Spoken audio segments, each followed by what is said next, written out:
ఒక మనిషికి బాగా ఉపయోగపడేవి ఆకలి, నిద్ర. ఆకలి గొడవ పక్కన పెట్టి మనం ఇప్పుడు నిద్ర కోసం మాట్లాడుకుందాం. మనం పడుకున్నప్పుడు మనలో చాలా మందికి ఇలా ప్రతి ఒక్కరికి జరిగే ఉంటుంది. అది ఏమిటంటే శరీరాన్ని, చేతులను, కాళ్ళను అస్సలు కదల్చలేకపోవడం.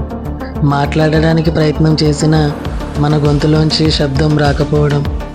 గుండెపై ఎవరో కూర్చున్నట్టు, ఎవరో మనల్ని గట్టిగా నొక్కిపెట్టి పట్టుకున్నట్టు అనిపిస్తుంది. ఇలా జరగడం వల్ల చాలామంది ప్రజలు తన పైన దెయ్యం పడింది అని ఎంతో భయపడుతూ ఉంటారు. నిజానికి అది దెయ్యం పడటం కాదు. అసలు అలా ఎందుకు జరుగుతుందో మనం ఇప్పుడు తెలుసుకుందాం. దీన్ని స్లీపింగ్ పెరాలసిస్ అంటారు. అంటే మన నిద్రలో వచ్చే పక్షవాతం లాంటిది. మనం నిద్రపోయేటప్పుడు లేదా నిద్ర లేచే సమయంలో కళ్ళు తెరిచి ఉంటాయి. చుట్టూ ఏం జరుగుతుందో తెలుస్తుంది, కానీ శరీరాన్ని అస్సలు కదల్చలేం, మాట్లాడలేం. ఈ స్థితి కొన్ని సెకండ్ల నుండి కొన్ని నిమిషాల పాటు ఉంటుంది. ఇది ఎందుకు జరుగుతుంది? మన నిద్రలో వేర్వేరు దశలు ఉంటాయి. అందులో REM ర్యాపిడ్ ఈ మూమెంట్ అనే దశలో మనం కలలు కంటాం.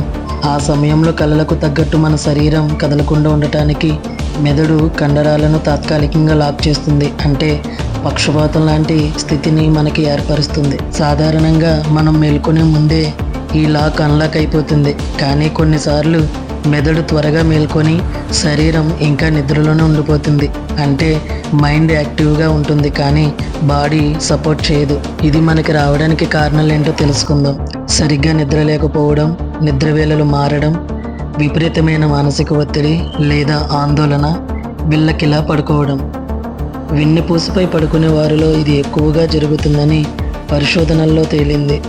గమనిక: ఇది చూడ్డానికి చాలా భయానకంగా అనిపించినప్పటికీ దీనివల్ల శరీరానికి ఎలాంటి ప్రాణాపాయం లేదు లేదా శాశ్వత నష్టం జరగదు.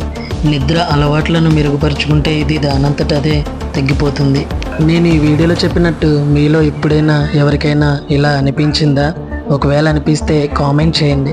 ఇలాంటి మరిన్ని వీడియోస్ కోసం మన ఛానల్ ఇప్పుడే సబ్స్క్రైబ్ చేసుకోండి.